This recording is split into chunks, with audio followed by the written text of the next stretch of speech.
Seja bem-vindo à nossa noite com Deus. Quero dizer que é uma alegria estar com você e com a sua família, na companhia de vocês, na presença do Senhor, procurando louvar a Deus, orar e receber a palavra do Senhor com alegria em nossos corações. Vamos buscar a direção do Espírito Santo de Deus para estes momentos espirituais que passaremos juntos na presença do Senhor. Feche os seus olhos, vamos falar com Deus. Querido Deus, nosso Pai Celestial, graças te damos por este domingo que já está terminando. Louvamos ao Senhor, ó Deus, pela oportunidade que nos foi dada de estarmos juntos nesse dia na tua presença. E agora, Senhor Deus, nós agradecemos, ó Pai, este momento e o entregamos nas mãos do Senhor, para que o Senhor venha falar aos nossos corações, ó Deus, pela tua graça, pelo muito amor com que nos tem amado. Entrego nas mãos do Senhor, ó Deus, estes instantes em que passaremos juntos, ó Pai, recebendo a palavra do Senhor com alegria. Que, ó Deus, cada família, cada pessoa que acompanhar este culto, seja edificado para a glória do Senhor. Perdoe os nossos pecados, nós oramos em nome de Jesus. Amém e amém.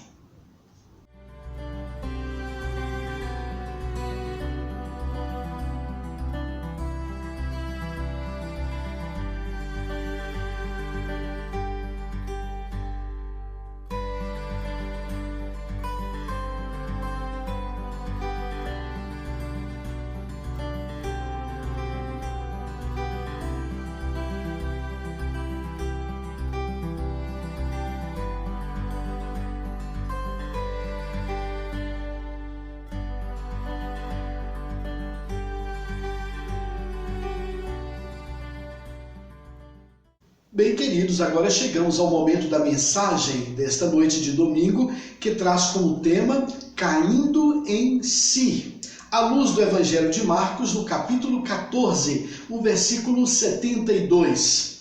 A palavra de Deus nos diz assim: E logo cantou o galo pela segunda vez. Então Pedro se lembrou da palavra que Jesus lhe dissera: Antes que 2 vezes cante o galo, tu me negarás 3 vezes. E caindo em si, desatou a chorar.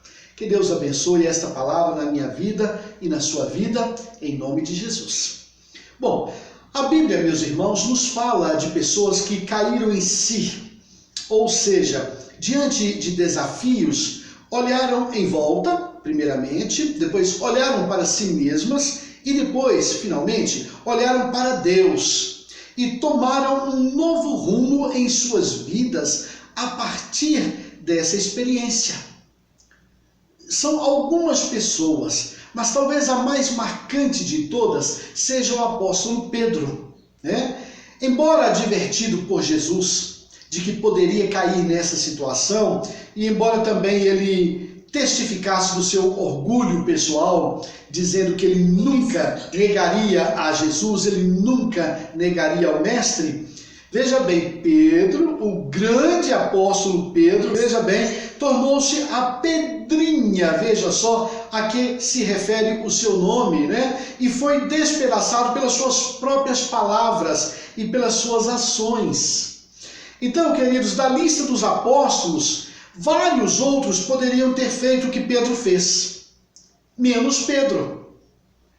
Do incrédulo Tomé até o desconhecido Bartolomeu, qualquer um outro poderia fazer isso, mas foi Pedro, o discípulo mais próximo, mais aguerrido de Jesus, o que viu mais milagres, né? Que ouviu mais mensagens, né? E que fora advertido pelo próprio Jesus antes de errar. Foi este Pedro que caiu, mas agora ele caía também em si.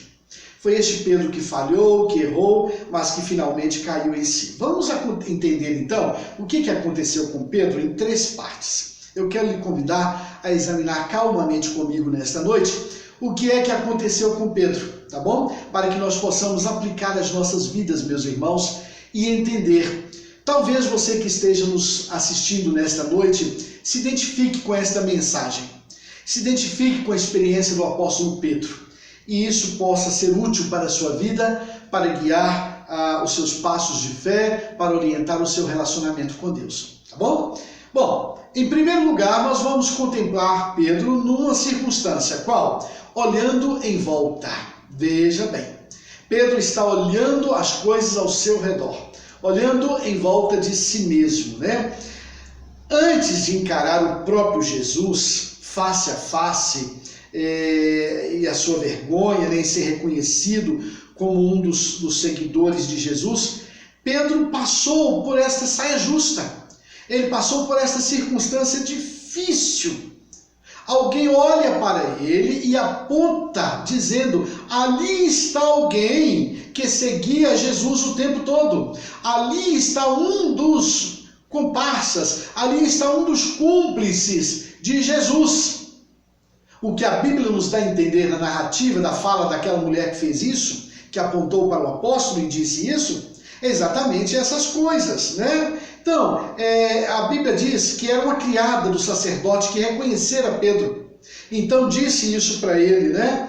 E embora Cristo estivesse preso já naquele momento, embora ele estivesse com frio, né? Ali passando tudo que ele já passava, Pedro não. Pedro estava ali ao redor do fogo, ele esquentava suas mãos no fogo, ele estava sentado junto com os algozes de Jesus, fazendo companhia, uma agradável companhia, a pessoas que horas atrás haviam condenado a Jesus Cristo, o seu mestre.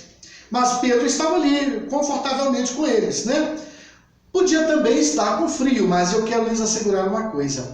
O frio maior que estava em Pedro não era o frio corporal, mas o frio que estava dentro do seu coração. É isso que estava acontecendo com Pedro naquele momento, né? Por isso ele insistia em negar.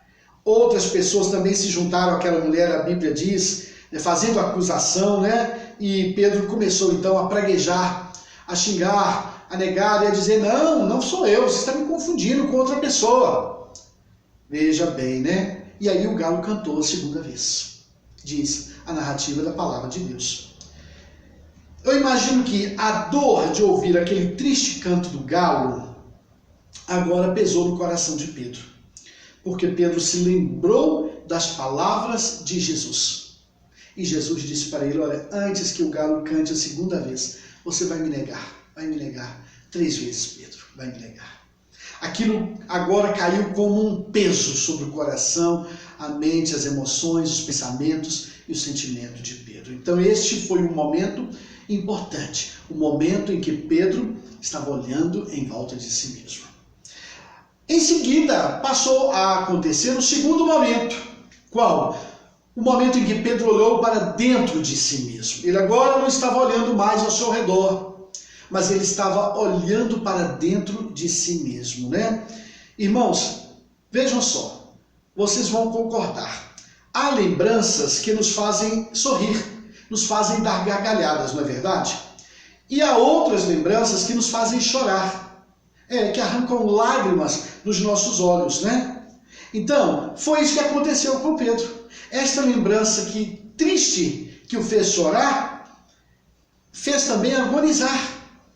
Havia um aperto agora dentro dele, na sua alma, no seu coração, uma dor esquisita, profunda, apertada lá dentro, né? E essa dor consumiu Pedro pelos próximos 3 dias. Essa dor ficou dentro dele, habitando dentro dele, no coração dele, na mente dele, nos pensamentos dele, de forma terrível. E aí, então ele não aguentou mais, ele caiu em si e desabou. Por isso que eu disse que esse foi o momento em que Pedro olhou para dentro de si mesmo. E olhando para dentro de si mesmo, o que ele viu o fez desabar.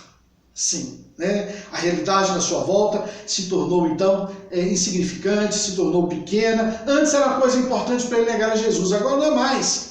Agora, o mais importante por ele era lidar com essa dor dentro dele, uma dor terrível. E aquilo que estava acontecendo ao redor, então, ficou menos importante, ficou uma coisa pequena demais, né? Diante do seu desatino, né? Porque o que ele havia feito era terrível. Ele havia negado a Jesus, negou o seu melhor amigo, negou o mestre dos mestres, negou o Filho de Deus. Como ele pôde ter feito isso, não é?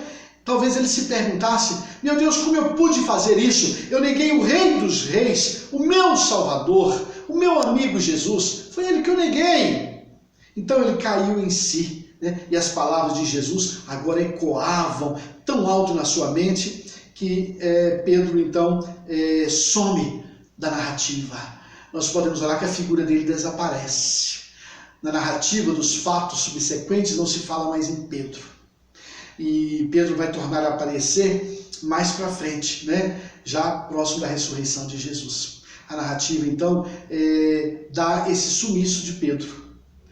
Nós imaginamos que esse foi o tempo da dor, quando Pedro ficou olhando para dentro de si mesmo, com aquilo que ele fez, com a coisa horrível que ele havia feito, né? Ele olhou para dentro de si mesmo e desabou, né? Mas graças a Deus, porque em seguida veio a terceira parte, a outra fase, em que Pedro não estava mais olhando ao seu redor, e nem olhando para dentro de si mesmo, mas agora ele estava olhando para o próprio Cristo. Ele estava olhando para o Senhor Jesus. Que maravilha, veja só, né?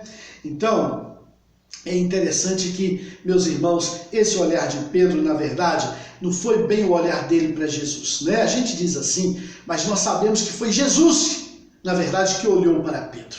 E o olhar de Jesus traspassou a alma de Pedro, né? Então, aquilo gerou um grande constrangimento na alma, no coração, nas emoções, no sentimento de Pedro. Ele ficou sentindo uma coisa muito ruim dentro dele mesmo, né?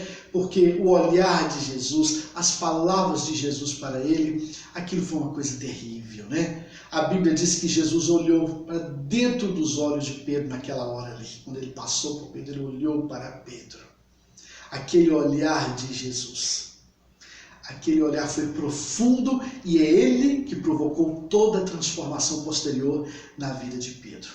Para nós entendermos como é que Pedro se sentiu, veja bem, quando Jesus olhou para ele, pós-traição, veja só, a gente lança mão de uma ilustração, uma coisa muito comum que, com certeza, eu já vivenciei na minha infância e talvez você também, não é? É como uma mãe, né? A mãe olha para o filho repreendendo, né? De uma forma dura, com o olhar. E às vezes teria sido melhor levar um tapa do que sentir o olhar de repreensão da mãe. Você consegue entender isso que eu estou dizendo? Pois é. Foi exatamente isso que Pedro sentiu, né? Teria sido melhor para ele que ganhasse um empurrão de Jesus. Teria sido melhor para ele que ganhasse até mesmo uma bofetada de Jesus. Aquele olhar de Jesus, aquilo foi mais doloroso para Pedro do que se Jesus tivesse esbofeteado ele, né? Foi pior. Acontece, meus irmãos, que Jesus Cristo sempre conheceu o coração dos homens. E isso é algo que eu não posso esquecer e você também não, né? E ele sempre espera o melhor de mim e de você. Mas ele conhece o nosso coração. E mesmo assim, ele espera o melhor de mim. É claro que Jesus conhecia o coração de Pedro, mas ele esperava algo melhor de Pedro. É claro que Jesus conhece o meu coração, que ele conhece o seu coração, mas ele espera sempre algo melhor de nós, né? Com isso, meus irmãos, então, nós vamos chegar a uma conclusão de que aquele olhar de Jesus não foi um olhar de repreensão, foi um olhar de misericórdia. Apesar de ter sido uma coisa forte para Pedro, né, que foi agudo, doeu mais do que se fosse um empurrão, uma bofetada, enfim, qualquer coisa desse gênero, né? Doeu mais. Mas o olhar de Jesus foi um olhar de misericórdia, com certeza, né? Um olhar de amor. E foi um olhar que provocou transformação na vida do apóstolo, né? Ao olhar para Jesus, ele caiu em si e tudo mudou dentro dele, né? Pedro entendeu então o quanto ele era falho, o quanto ele era incompleto, que ele era pecador e que ele também precisava da graça de Deus na sua vida. Graça esta que ele anunciava junto com Jesus às pessoas, aos perdidos. Mas ele se esquecera de olhar para si mesmo. Ele mesmo estava precisando da graça de Deus na sua vida, né? Então foi necessário cair em si para poder ser levantado por Jesus. Lembra que Jesus havia perguntado para ele: Pedro, tu me amas? Tornou a perguntar: Pedro, tu me amas? Tem certeza, Pedro, que tu me amas? E aí, meus irmãos, a reação de Pedro não pôde ser outra. Mas a Bíblia diz que ele chorou como nunca. Chorou amargamente, mas foi o choro da libertação. Pedro chorou para poder viver uma nova vida, uma nova experiência com seu mestre. Ele chorou para libertar-se, para viver algo novo com Jesus, né? Então, das lições que nós aprendemos dessa experiência de Pedro, queridos, com certeza uma das principais é que ninguém é perfeito, mas Cristo nos aperfeiçoa, né? Devemos sempre ouvir a voz de Jesus e que se falharmos, ainda assim Ele nos olhará novamente e se nós nos arrependermos, Ele estenderá a sua mão em direção a nós. Foi isso que aconteceu com Pedro, porque mais tarde Deus permitiu que as coisas mudassem de tal forma na vida de Pedro, porque Pedro agora estava disposto a dar tudo por amor a Jesus. Este Pedro agora transformado, ele não nega mais, ele não teme, ele não foge, mas com ousadia ele prega o nome de Jesus Cristo. É outra pessoa, é um outro homem, transformado agora. Aquela fase dolorosa de olhar para dentro de si mesmo foi importante, porque foi também libertadora. Se nós pudéssemos medir fé, aqui então estava a fé de Pedro no alto desta aferição. Estava no máximo, no auge a fé de Pedro, né? Agora era um outro homem, era uma outra pessoa. Era Pedro, o discípulo que amava Jesus e apacentaria as suas ovelhas, como o próprio Jesus disse, né? Então ele olhou para si, ele viu que, embora preso, agora o servo do Deus Altíssimo, no melhor lugar do mundo, estava no centro da vontade de Deus. Sim, porque mais tarde ele foi preso. Mas essa condição revelou um homem forte, porque forte era a presença de Deus na sua vida. E Pedro não reclamou, Pedro não negou, ele não teve medo de estar naquela prisão. Mais tarde preso. Sabe por quê? Porque ali era uma prisão. Tinham correntes? Tinham. Ele havia apanhado? Havia. Mas ele estava no centro da vontade de Deus. E o melhor lugar para ele seria exatamente o centro da vontade de Deus. Então é algo para eu pensar para a minha vida, é algo para você pensar também para a sua vida. Concluo, meus queridos, a reflexão desta noite dizendo que cair em si é um ato bom, é um ato de parar, de olhar em volta, olhar para si mesmo e finalmente olhar para Deus. Todos nós precisamos fazer isso em algum momento da nossa vida. E se você quiser, se você desejar, você pode fazer isso hoje mesmo, nesta noite.